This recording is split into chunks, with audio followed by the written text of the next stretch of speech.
1 Yohanes pasal 3. Lihatlah betapa besarnya kasih yang dikaruniakan Bapa kepada kita, sehingga kita disebut anak-anak Allah, dan memang kita adalah anak-anak Allah. Karena itu dunia tidak mengenal kita, sebab dunia tidak mengenal Dia.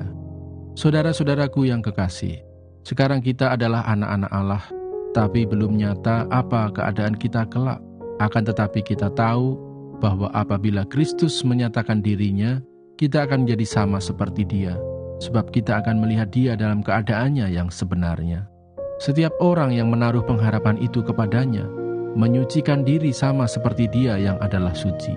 Setiap orang yang berbuat dosa, melanggar juga hukum Allah, sebab dosa ialah pelanggaran hukum Allah. Dan kamu tahu bahwa Ia telah menyatakan dirinya supaya Ia menghapus segala dosa, dan di dalam Dia tidak ada dosa. Karena itu setiap orang yang tetap berada di dalam Dia tidak berbuat dosa lagi. Setiap orang yang tetap berbuat dosa tidak melihat dan tidak mengenal Dia. Anak-anakku, janganlah membiarkan seorang pun menyesatkan kamu. Barang siapa yang berbuat kebenaran adalah benar, sama seperti Kristus adalah benar. Barang siapa yang tetap berbuat dosa berasal dari iblis, sebab iblis berbuat dosa dari mulanya. Untuk inilah anak Allah menyatakan dirinya, yaitu supaya Ia membinasakan perbuatan-perbuatan iblis itu.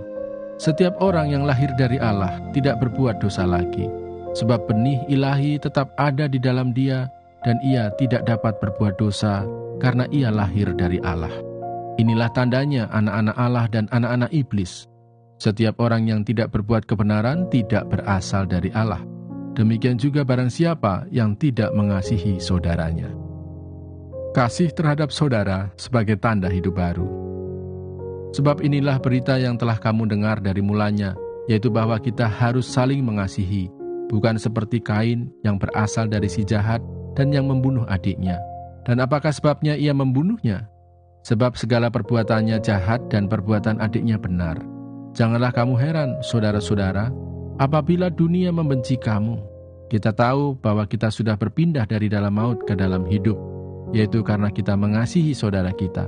Barang siapa tidak mengasihi, ia tetap di dalam maut. Setiap orang yang membenci saudaranya adalah seorang pembunuh manusia.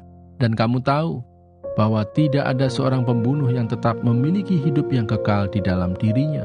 Demikianlah kita ketahui kasih Kristus, yaitu bahwa Ia telah menyerahkan nyawanya untuk kita. Jadi kita pun wajib menyerahkan nyawa kita untuk saudara-saudara kita. Barang siapa mempunyai harta duniawi dan melihat saudaranya menderita kekurangan, tetapi menutup pintu hatinya terhadap saudaranya itu, bagaimanakah kasih Allah dapat tetap di dalam dirinya? Anak-anakku, marilah kita mengasihi bukan dengan perkataan atau dengan lidah, tetapi dengan perbuatan dan dalam kebenaran. Keyakinan di hadapan Allah. Demikianlah kita ketahui bahwa kita berasal dari kebenaran. Demikian pula kita boleh menenangkan hati kita di hadapan Allah. Sebab jika kita dituduh olehnya, Allah adalah lebih besar daripada hati kita, serta mengetahui segala sesuatu. Saudara-saudaraku yang kekasih, jikalau hati kita tidak menuduh kita, maka kita mempunyai keberanian percaya untuk mendekati Allah. Dan apa saja yang kita minta, kita memperolehnya daripadanya, karena kita menuruti segala perintahnya dan berbuat apa yang berkenan kepadanya. Dan inilah perintahnya itu, supaya kita percaya akan nama Yesus Kristus anaknya, dan supaya kita saling mengasihi sesuai dengan perintah yang diberikan Kristus kepada kita.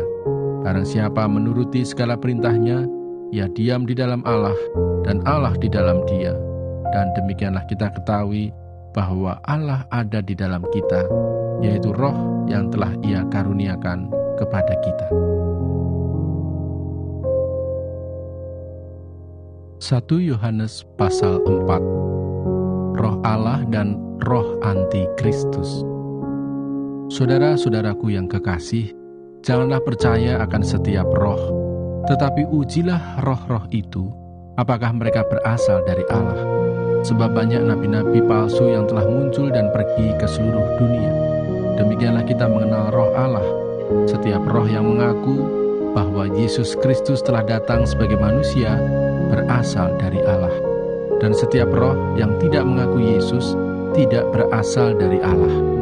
Roh itu adalah roh antikristus, dan tentang dia telah kamu dengar bahwa ia akan datang, dan sekarang ini ia sudah ada di dalam dunia. Kamu berasal dari Allah, anak-anakku, dan kamu telah mengalahkan nabi-nabi palsu itu, sebab roh yang ada di dalam kamu lebih besar daripada roh yang ada di dalam dunia. Mereka berasal dari dunia, sebab itu mereka berbicara tentang hal-hal duniawi dan dunia mendengarkan mereka. Kami berasal dari Allah. Barang siapa mengenal Allah, ia mendengarkan kami. Barang siapa tidak berasal dari Allah, ia tidak mendengarkan kami. Itulah tandanya roh kebenaran dan roh yang menyesatkan. Allah adalah kasih. Saudara-saudaraku yang kekasih, marilah kita saling mengasihi, sebab kasih itu berasal dari Allah. Dan setiap orang yang mengasihi, lahir dari Allah dan mengenal Allah.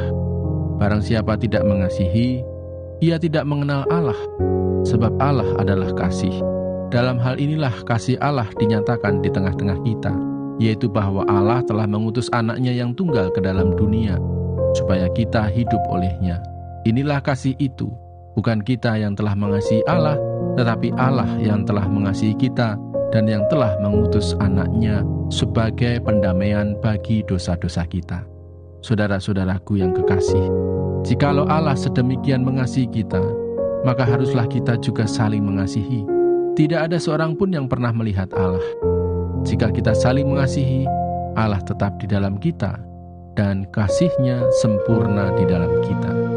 Demikianlah kita ketahui bahwa kita tetap berada di dalam Allah dan Dia di dalam kita. Ia telah mengaruniakan kita mendapat bagian dalam Roh-Nya. Dan kami telah melihat dan bersaksi bahwa Bapa telah mengutus anaknya menjadi juru selamat dunia. Barang siapa mengaku bahwa Yesus adalah anak Allah, Allah tetap berada di dalam dia dan dia di dalam Allah. Kita tetap mengenal dan telah percaya akan kasih Allah kepada kita. Allah adalah kasih, dan barang siapa tetap berada di dalam kasih, ia tetap berada di dalam Allah dan Allah di dalam dia. Dalam hal inilah kasih Allah sempurna di dalam kita, yaitu kalau kita mempunyai keberanian percaya pada hari penghakiman. Karena sama seperti Dia, kita juga ada di dalam dunia ini. Di dalam kasih tidak ada ketakutan. Kasih yang sempurna melenyapkan ketakutan, sebab ketakutan mengandung hukuman, dan barang siapa takut, ia tidak sempurna di dalam kasih. Kita mengasihi karena Allah lebih dahulu mengasihi kita. Jikalau seorang berkata, "Aku mengasihi Allah," dan ia membenci saudaranya, maka ia adalah pendusta.